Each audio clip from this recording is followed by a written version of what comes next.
الحمد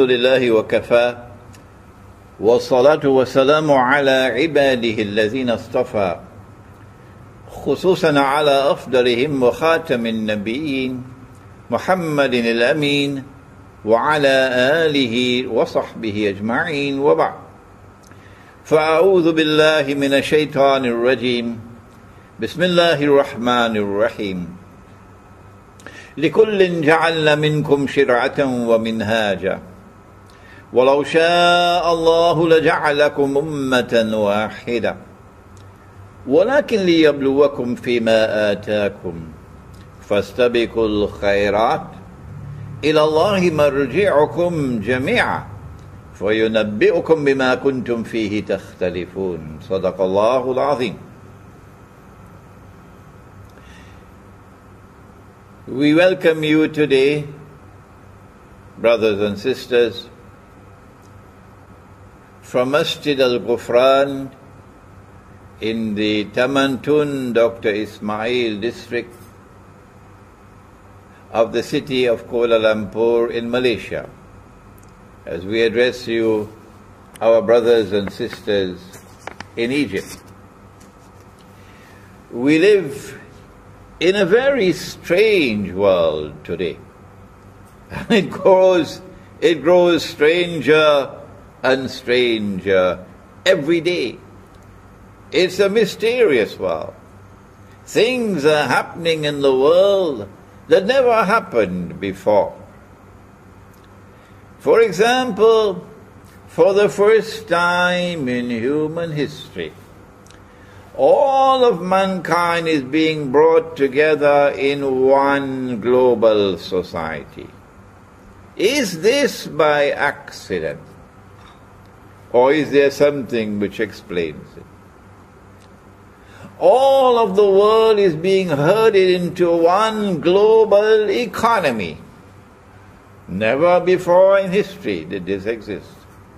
Is this by accident? Or is there something which explains it? And all of mankind is brought into one bogus and fraudulent monetary system. And tomorrow, all the currencies will be gone. And tomorrow there will be one global currency. Is this by accident? Or is there something which explains it? 100 years ago, if someone wanted to travel from Bursaid or Iskandaria to New York, it would take 2 months by sea. Today, thanks to the unprecedented progress of modern Western scientific and technological revolution, it takes a few hours. Yesterday, you had to write a letter. If you were in New York and you wanted to communicate to someone in India, and it would take a few months for the letter to reach. Today, thanks to unprecedented progress in telecommunications, you just pick up the phone and you dial and you're speaking directly with India. Yes, indeed. It is a world of unprecedented scientific and technological progress. Yes, indeed. This progress has come from modern Western civilization.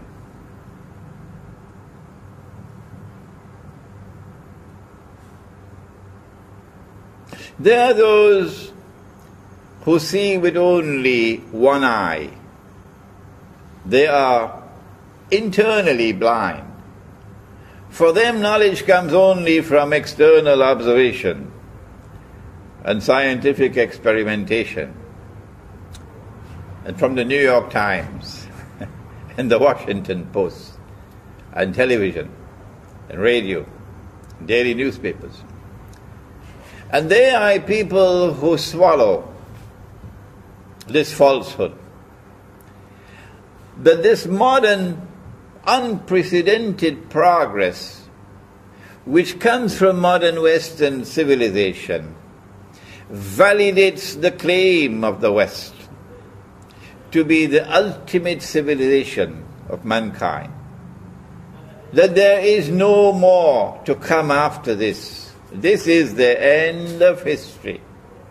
That all previous civilizations, including Islamic civilization, are now obsolete, are now moribund, and they belong to the museums of history. And so any attempt to enforce the Sharia of Islam represents backwardness, represents trying to take something out of the museum and bring it back into history. And so they oppose it. These are the one-eyed people. But there are others who don't see with one eye. They see with two eyes. They see with the external eye and they see with the internal eye, because Allah has placed faith in their hearts. Faith is not sold in the stock market. And when Allah puts faith in the heart, then He puts nur in the heart. And nur is not sold in the stock market.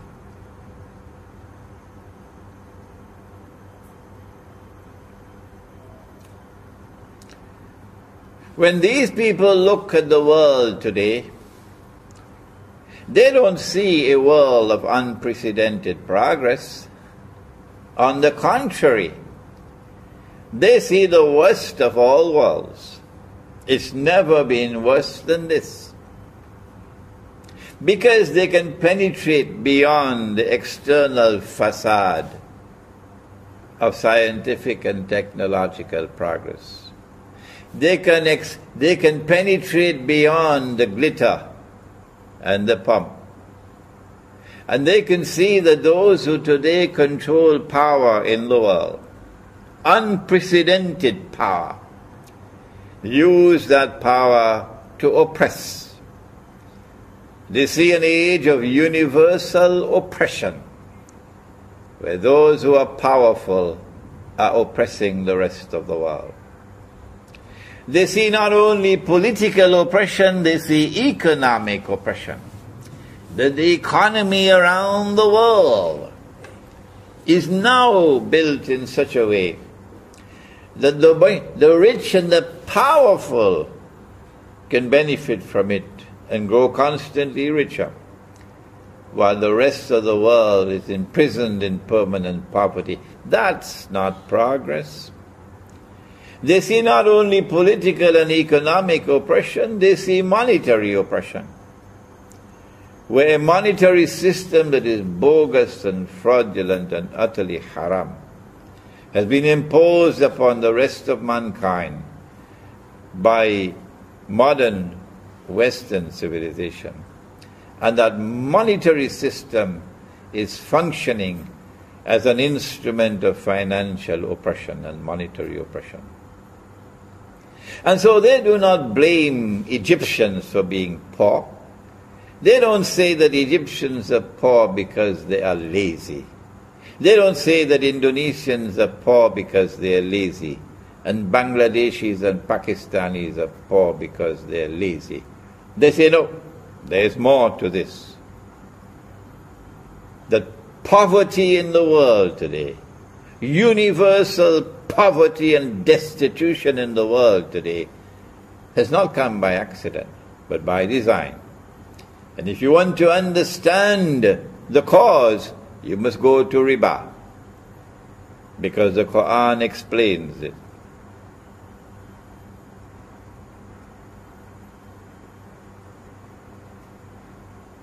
And so now let us turn to the subject of this strange age. Before we turn to the Sharia, and to Egypt's predicament, and dangerous predicament at this moment. Who are those who control power in the world? And who are those who are ruling the world today? And how should we relate to them? Does Ikhwan al-Muslimun know the destination to which they are taking Egypt today? Does the Ikhwan al-Muslimun know the destination to which the world is being taken today? Do they know what is the end of history? We want to spend a few moments today explaining that before we turn to this reckless effort to enforce the Sharia and to a somewhat misguided effort to enforce the Sharia.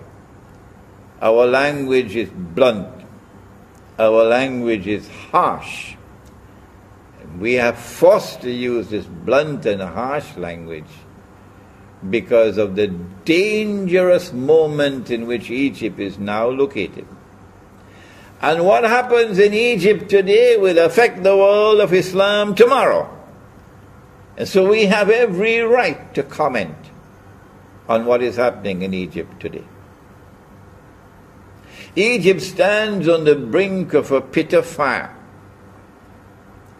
And who is smiling? Only the Zionists.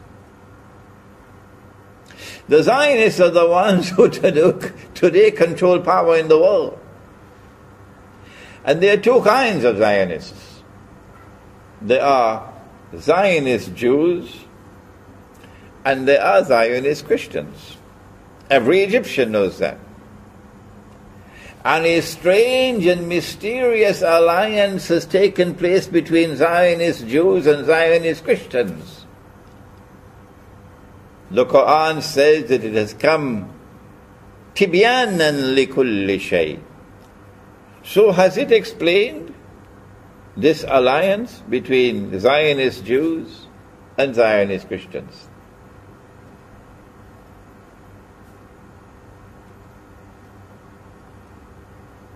The alliance of Zionist Jews and Zionist Christians made its appearance, first of all, in the most spectacular way, that is, in Britain. When Britain emerged as a ruling state in the world, and Pax Britannica appeared on the stage of history, and the sterling pound emerged as a universal currency. Did that happen by accident? The Zionist Jewish and Zionist Christian alliance then manifested itself again spectacularly for the second time, with the emergence of the United States of America as the second ruling state in the world, replacing Britain, and Pax Americana replacing Pax Britannica, and the US dollar replacing the sterling pound. Did this happen by accident? Or does the Quran explain? And now we are living at that moment in history, stranger than anything else that history has ever witnessed, when the United States of America is in irreversible decline. Political, economic, monetary, financial, and military.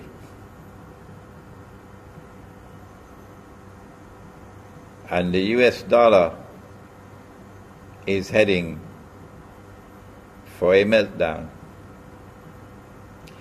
And it looks plain and clear that there is a successor ruling state to replace the United States as a third ruling state in the world. And once again it will be a Jewish Christian and Jewish, a Zionist Christian and Zionist Jewish alliance, which will spectacularly deliver to the world that third ruling state. And a new monetary system to replace the US petrodollar monetary system. We are living at that moment in history of transition. Does Ikhwan al-Muslimun have any knowledge of this? Has Ikhwan al-Muslimun done any research on this? To look in the Quran and look in the hadith of the Prophet sallallahu ta'ala alayhi wasallam for answers? In order to understand the destination to which Ikhwan is taking Egypt, and by implication taking the world of Islam, we need to answer these questions.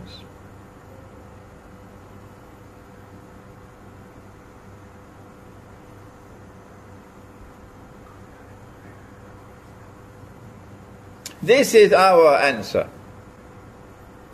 If you say that we are wrong, that's not enough. You must answer. You must give the explanation from the Quran and from the Hadith. Do not simply say that Imran Hosein is wrong. That's not enough. Tell us what is the answer. The Quran is tibyanan likulli shay. It must explain history. Our answer is that Nabi Muhammad alayhi salatu wasalam said that when Dajjal is released, he will live on earth for 40 days. Yawmun kasana, yawmun kashahr, yawmun kajum'ah, wasairu ayyamihi ka ayyamikum. Sahih Muslim. And when he is released on earth in a day which is like a year, he will be released on an island. And we have descriptions of that island in the hadith of Tamim ad-Dari. In my book, Jerusalem in the Quran, which has now been translated to Arabic, mashallah, and it's available on my website, and you'll see the website at the bottom of the screen. In my book, Jerusalem in the Quran, which was written 10 years ago, I identified the island as Britain. And I went on to say that when Dajjal was in a day which is like a year, it is from Britain, Pax Britannica, that he commenced his mission to rule the world. And that when Britain was replaced by the United States and Pax Americana replaced Pax Britannica, Dajjal had moved to a day which is like a month. And now that Pax Americana is in irreversible decline, and a new ruling state is to replace it, and a new monetary system is to replace the US petrodollar monetary system, we said it is Israel which wants to replace the United States. And it is the universal, invisible and intangible electronic and digital money controlled by the Zionist-controlled banking system around the world, which will be the new monetary system, again backed by the petrodollar. Not the petrodollar, by petro money. This is our explanation. If you say that we are wrong, you must tell us what is right.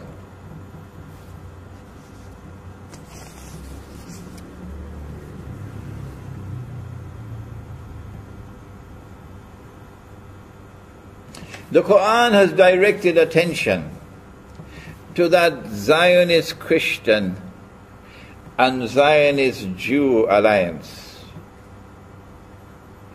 When Allah subhanahu wa ta'ala commanded in Surah Al-Ma'idah, بعد أعوذ بالله من الشيطان الرجيم يا أيها الذين آمنوا لا تتخذوا اليهود والنصارى أولياء.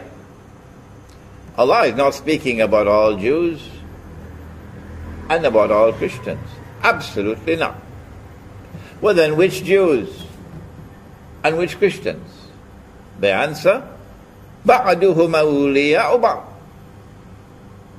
He's speaking about a Jewish-Christian alliance which has now appeared in history, in the Zionist-Christian, Zionist-Jewish alliance, which lies at the heart of modern Western civilization. In fact, it has hijacked modern Western civilization. What is the price that we would pay if we turn to Washington as our Qibla and hold the view that the Sharia belongs to the museums of history? What is the price that we pay if we accept the lie that religion and politics must be separate from each other and we secularize life, which is what the Judeo-Christian Alliance wants us to do? What is the price that we pay when we identify with them? Allah goes on to say, وَمَنْ يَتَوَلَّهُ مِنْكُمْ فَإِنَّهُ مِنْهُمْ. And so we say to such people who are absolutely opposed to the Sharia of Islam, who don't want it at all, no, the Sharia should be sent back to the museum. It is obsolete, it is moribund. It represents backwardness. We say to such people, we need to charter a few jumbo jets and send you on a one-way trip to Washington, because that's where you belong. وَمَنْ يَتَوَلَّهُ مِنْكُمْ فَإِنَّهُ مِنْهُمْ إِنَّ اللَّهَ لَا يَهْدِي الْقَوْمَ الظَّالِمِينَ. Allah does not provide guidance for a people who are wicked, and that's what they are. They corrupt every single thing that they touch. And they also present us with unprecedented fitna to test us. From modern Western civilization has come two things. And you are familiar with these words. The first word is fitna, and the second is fasad. There is fasad today in the political system. It's corrupted beyond recognition. It is collapsing all around the world. There is fasad in the economy. It is corrupted. It smells stink. There is fasad in the monetary system. There is fasad in the banking system. There is fasad in agriculture and the production of food. There is fasad in the educational system. There is fasad in the male-female relationship. There is fasad in the feminist revolution. Don't be annoyed with me for saying that. There is universal fasad in the world today. And I ask, is this happening by accident? Or is there an explanation?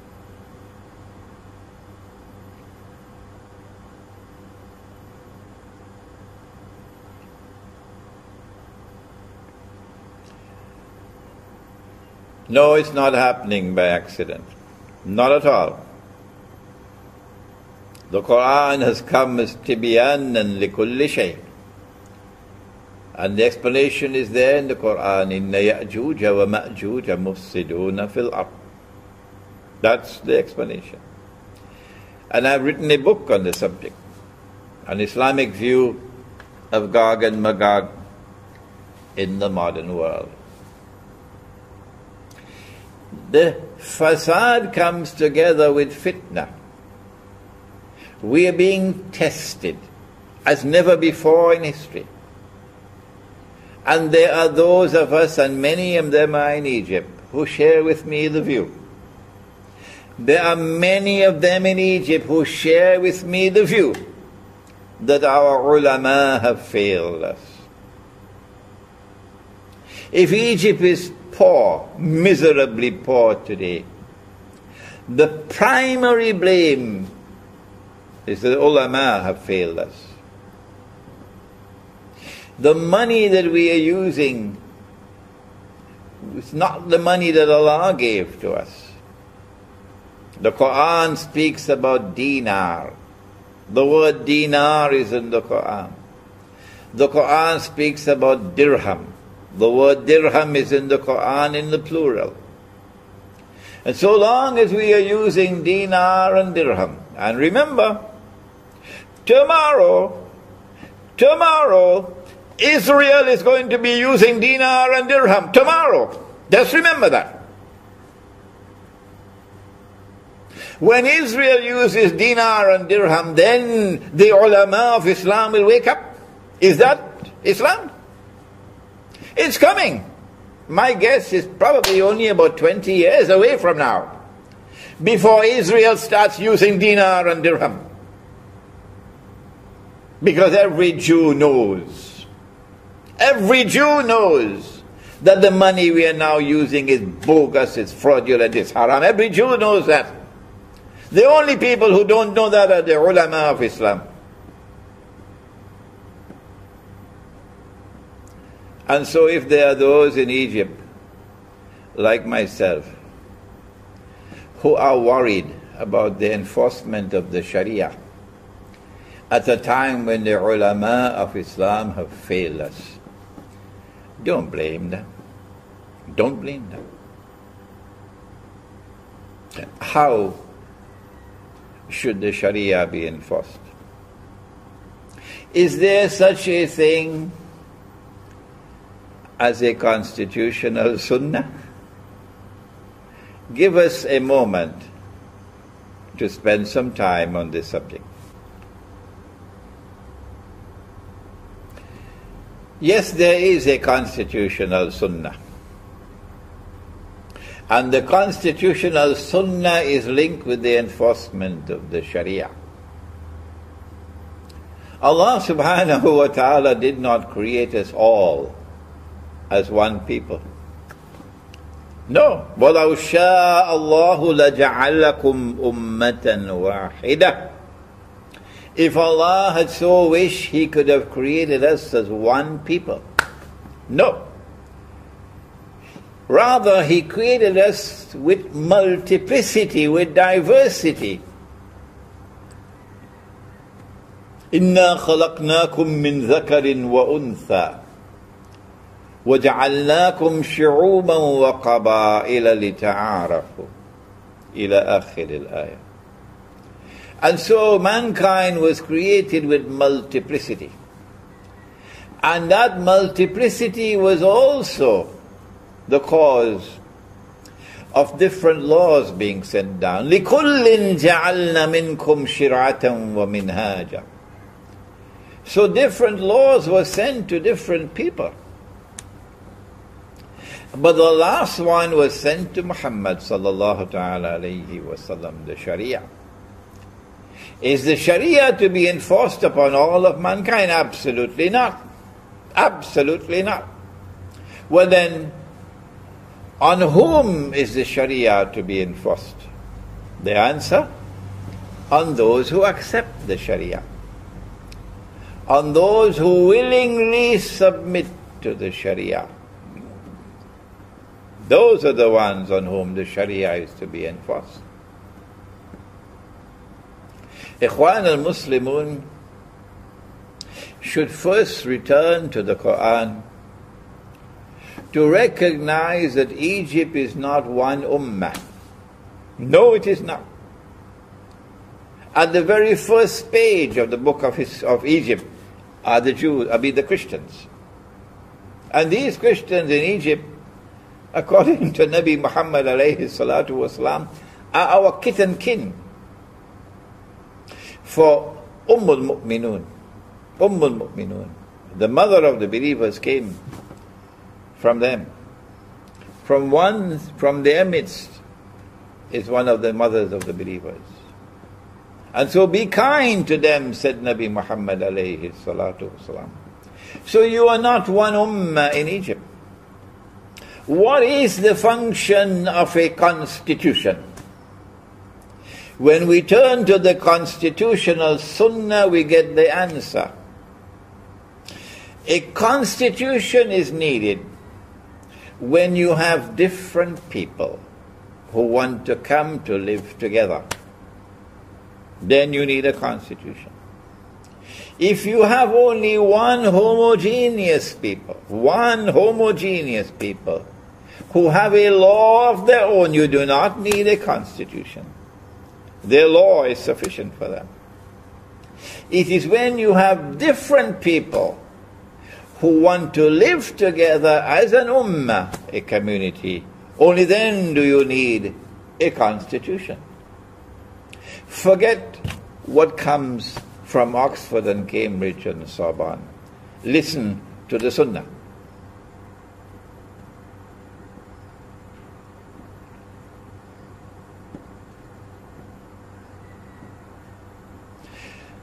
Nabi Muhammad alayhi salatu wasalam recognized the diversity of the population of Medina. He recognized that there were different Jewish tribes. Some of them at war with each other. There were different pagan Arab tribes. And then there were those who had become Muslim. And then there were the Muhajirun from Mecca. And when he arrived in Medina, guess what he did? Nabi Muhammad alayhi salatu wasalam spent about 7 months in patient negotiation. Not in a constitutional conference on the stage of history with debates going on in public. That's not wise. No. He entered into private discussions with each of the different tribes, each of the different groups, and negotiated a consensus. You cannot have a constitution without consensus. Ikhwan, constitutions are not established with referendums. You do not establish a constitution with an election. What nonsense. In order for a constitution to be established, you must have consensus. The Christians walked out of the constitution discussions in Egypt, and you still went ahead with it. Have you forgotten the Sunnah? Have you forgotten the Sunnah? Is this the example you are setting for the rest of the world of Islam? There are voices around the world today cautioning you for your recklessness. We hope and pray you will not be offended by our words, that you will still consider us to be your brothers, and that you will heed our advice and warning. We apologize to the Christians of Egypt. Yes, we apologize to you, because this is an embarrassment for us. This is not the way. This is reckless, and this is misguided.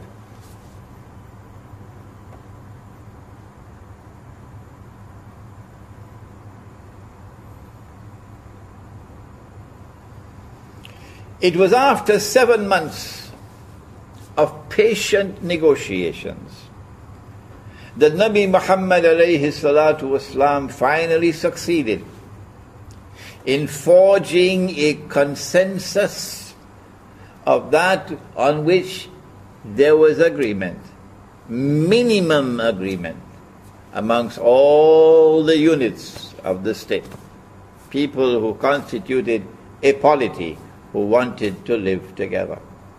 And thus came the first written constitution in the world, the Mithaq of Medina. Is it that you have forgotten that Mithaq? How it was established?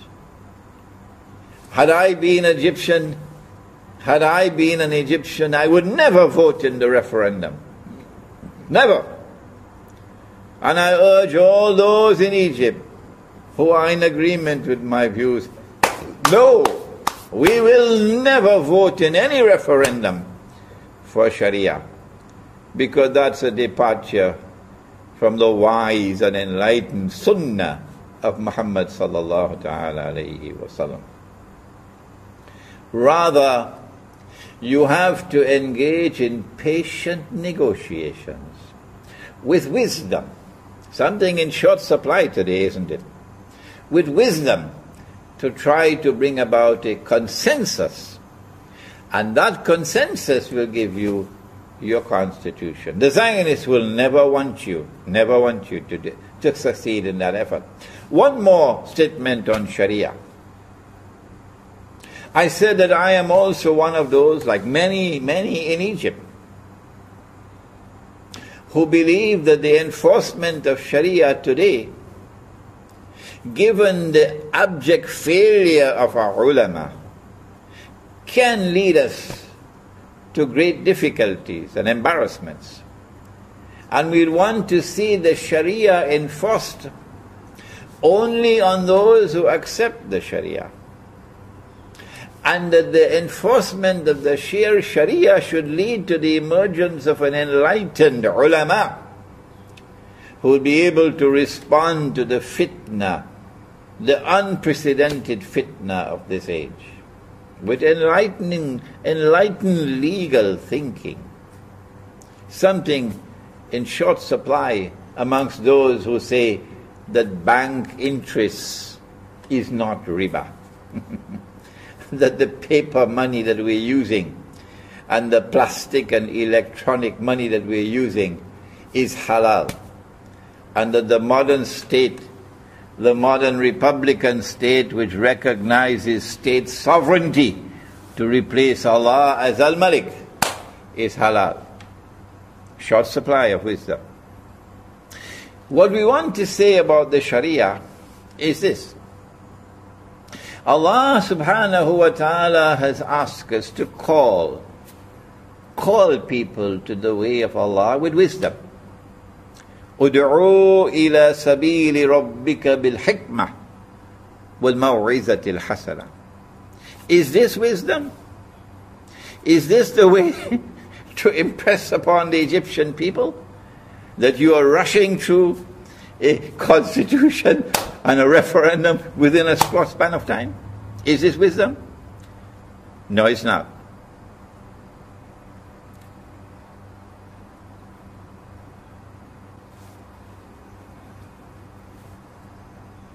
Well, then what is wisdom? Let me tell you what is wisdom. Wisdom is that you will enforce the Sharia as a parallel system of law in Egypt, alongside whatever rival systems of law there may be. But you have to demonstrate the superiority of the Sharia over all rival systems of law. No, you do not stamp out the others. Let the civil law continue. Let other systems of law that other people may choose continue to operate. And you have to demonstrate with your enforcement of the Sharia that you have a superior system of law which can outshine every rival. You can't do that unless you produce the scholars of law. And law does not exist in a vacuum. No. The scholar of law must also know politics and economics and monetary economics and history and the movement of history in order for him to be able to understand the complexities of today's legal system, legal challenges.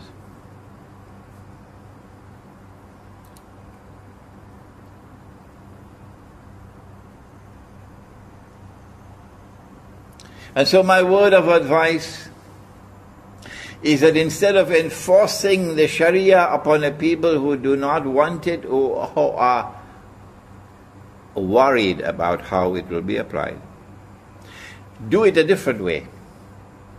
Attract them to the Sharia by operating the Sharia in such a way that it will display its evident superiority over all rivals. One last word, ikhwan. One last word. What direction, what destination are you taking Egypt to? And what destination is the world heading to? We said that Israel is about to replace the United States as the next ruling state in the world. That's not by accident. That is Dajjal in a day which is like a week. And when a day like a week has come to the end, the Malhama has already occurred. And the conquest of Constantinople has already occurred, which is after the Malhama, not the one that occurred 600 years ago. Then Dajjal is going to appear. The khuruj of Dajjal is going to take place. And he will then appear in human form. And he's going to stand up. He may come from Khorasan, but he's going to stand up in Jerusalem and declare, I am Al-Masih. But the Jews will not accept him as Al-Masih until he rules over a holy land which encompasses the biblical frontiers of the Holy Land. And you know that, every Egyptian knows that. They changed the Torah. And they brought into the Torah that the Holy Land, Al-Ardul Muqaddasa, extends from the river of Egypt, the river Nile, to the river Euphrates. Why did they do that? Because Nabi Yusuf alayhi salam came to Egypt. And then he brought Nabi Yaqub alayhi salam and the whole of Banu Israel into Egypt. And they lived in the eastern delta between the river Nile and the Red Sea. And so they came to the conclusion that this also is a part of the Holy Land, Al-Ardul Muqaddasa. But they're wrong. They're wrong. They wrote it with their own hands. That's not the Holy Land.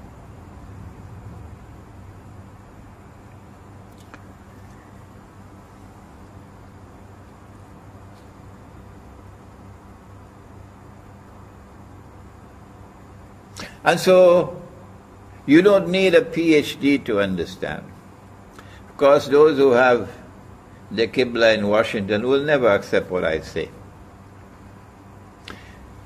You don't need a PhD to understand that the Arab Spring was meant to prepare the way for the Arab slaughter.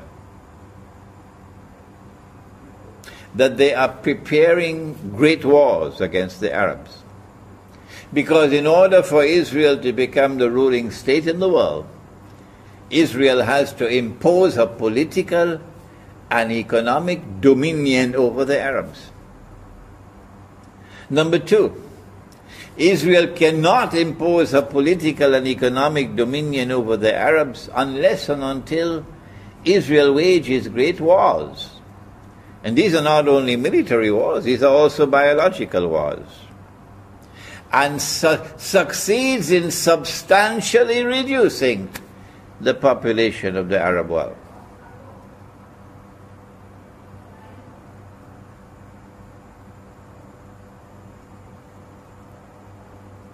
But Israel has to do something more. Israel has to expand her territory to encompass the eastern delta of Egypt. She can't do that with an aerial war or a naval war. She has to have a ground invasion. And so the plan is to attack Egypt from the east with ground troops. And when Israel attacks from the east, the NATO will attack from the west, from Libya. And those fools, and that's what they deserve to be called, fools. They were fools in Libya, and they're just as foolish in Syria today. Those fools who made an alliance with NATO, NATO being the military arm of the Zionist Judeo-Christian alliance. Those fools who made an alliance with NATO to overthrow the Libyan government have now given to NATO opportunity to be present in Libya. And so NATO will attack from the west and Israel from the east. And there will be a naval blockade from the north. And you have southern Sudan also, which is an ally of Israel today, from the south. And so they'll attack Egypt from east, west, north and south, from above and even from below, because they now have the power to make earthquakes. That war on Egypt is coming. and they need a justification for war. They need a casus bellum for war. They don't want to attack Egypt and appear to be aggressors. So what do? What do they do to prepare the way for war on Egypt? Is Ikhwan aware of this?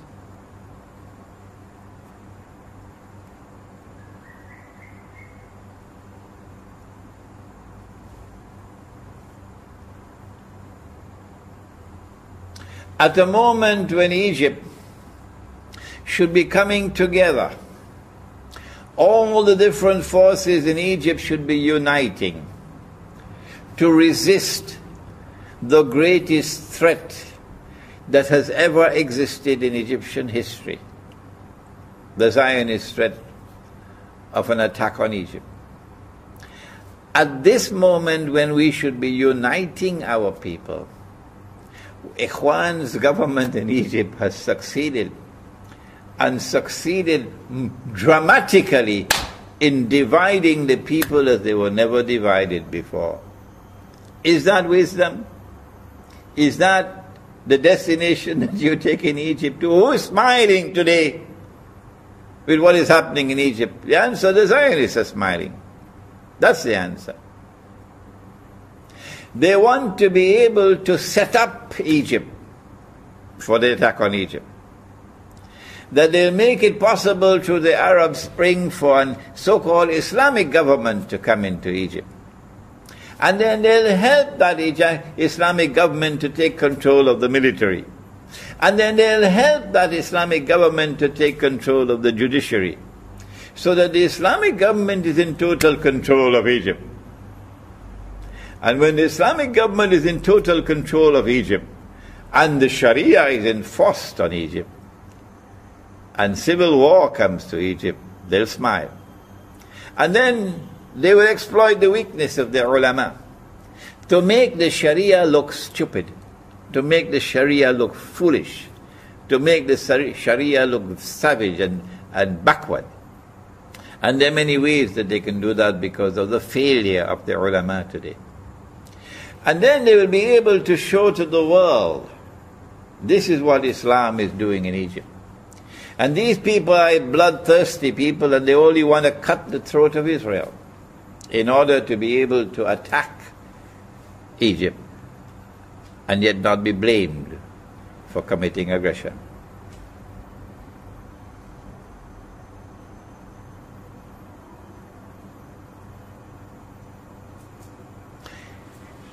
Is Ikhwan going to take Egypt to that destination? Knowing that that's the destination to which the world is now moving? What should we do, O Egypt, at this moment? After the colossal failure of the advisors to the present Egyptian government, they should be removed. And men of greater wisdom should take over. Number 2, no constitution should be enforced upon the people unless and until it is arrived at through consensus. The Christians in Egypt have an equal political right to the Muslims to a constitution to which they will agree. Number 3, that the Sharia should be enforced only on those who are willing to submit to the Sharia. So it will not be the law of all Egypt. No. The other systems of law will function alongside the Sharia. Number 4, that when the Sharia is enforced, we should not so enforce the Sharia that we look like fools. Rather, Islamic scholarship must rise to the occasion. Islamic scholarship must rise to the occasion to operate the Sharia in such a way that it demonstrates its evident superiority over all rival systems of law. That's not easy. That is not easy. That requires the best Islamic scholarship in the world today. And also it requires that Islamic scholarship must expand its vision beyond law to encompass all other subjects that are relevant, including the one in which I specialize, ilmu akhirul zaman. I pray that these words of mine may not offend, may not hurt. I pray that these words of mine may be accepted in the spirit in which I am given them. Yes, I have used harsh language to condemn reckless and misguided behavior, because the moment is now too dangerous. I pray that Egypt may step back from this pit of fire at which it now stands. That reason may prevail, good sense may prevail, and that the constitution may be established on the basis of consensus, and that the Sharia be enforced only on those who are willing to submit to the Sharia. Thank you. Wassalamu alaikum wa rahmatullahi wa barakatuh. إلهي لست للفردوس أعلى ولا أقوى على نار الجحيم الله فهب لي التوبة واغفر ذنوبي فإنك غافر الذنب العظيم إلهي لست للفردوس أعلى ولا أقوى على نار الجحيم الله فهب لي توبة